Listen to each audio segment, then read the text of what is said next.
नमस्कार विद्यार्थी मित्रांनो, द लर्निंग लॅब या आपल्या यूट्यूब चॅनलमध्ये तुम्हा सर्वांचे मनापासून स्वागत। आज आपण इयत्ता 4 परिसर अभ्यास 2 प्रकरण 5 स्वराज्य स्थापनेची प्रतिज्ञा स्वाध्याय संपूर्ण उत्तरासहित पाहणार आहोत। चला तर मग स्वाध्यायाला सुरुवात करूया।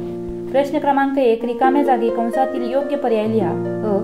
पुण्याच्या नैऋत्येला असलेल्या रायरेश्वराचे देवालय मोठे रमणीय स्थान आहे। रिकामी जागा आहे रायरेश्वराचे।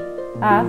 मावळात ठिकठिकाणी काही देशमुख मंडळी आपली वतने सांभाळत बसली होती। देशमुख रिकामी जागा आहे। इ.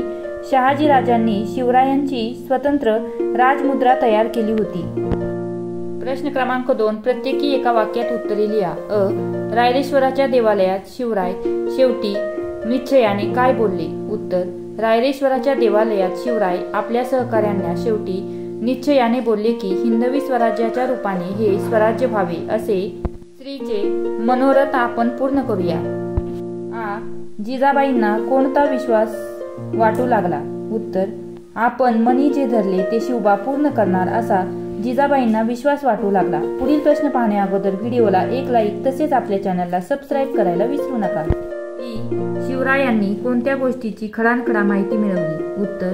शिवरायांनी चोरवाटा, भुयारे, तळघरे, दारुगोळा, हत्यारे आणि शत्रूच्या फौजांची ठाणे यांची खडानखडा माहिती मिळवली। इ. शिवरायांनी कोणत्या गोष्टीचा आळा घालायचे ठरवले? उत्तर आहे शिवरायांनी मावळातील मराठ्यांच्या आपापसातील होणाऱ्या भांडणांचा आळा घालण्याचे ठरवले।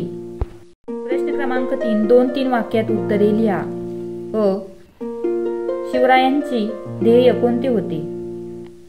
उत्तर. यापुढे परक्यांची गुलामी करायची नाही, सर्वांसाठी स्वतंत्र राज्य स्थापन करायचे, हिंदवी स्वराज्य स्थापनेसाठी सर्वांनी झटायचे, खपायचे आणि त्यासाठी सर्वांनी प्राणही अर्पण करायचे हे ध्येय शिवरायांच्या पुढे होते। शिवरायांचा कोणता नित्यक्रम सुरू झाला? उत्तर. स्वराज्य स्थापनेच्या आपल्या नव्या उद्योगाला लागल्यावर शिवराय मावळ्यांना घेऊन नियमितपणे तलवारीचे हात करू लागले। घोडदौड करणे, डोंगरातील आडमार्ग शोधणे, खिंड घाट, चोरवाटा निखरणे असा शिवरायांचा नित्यक्रम सुरूच होता। अशा रीतीने विद्यार्थी मित्रांनो, आपला स्वाध्याय इथेच संपला। धन्यवाद।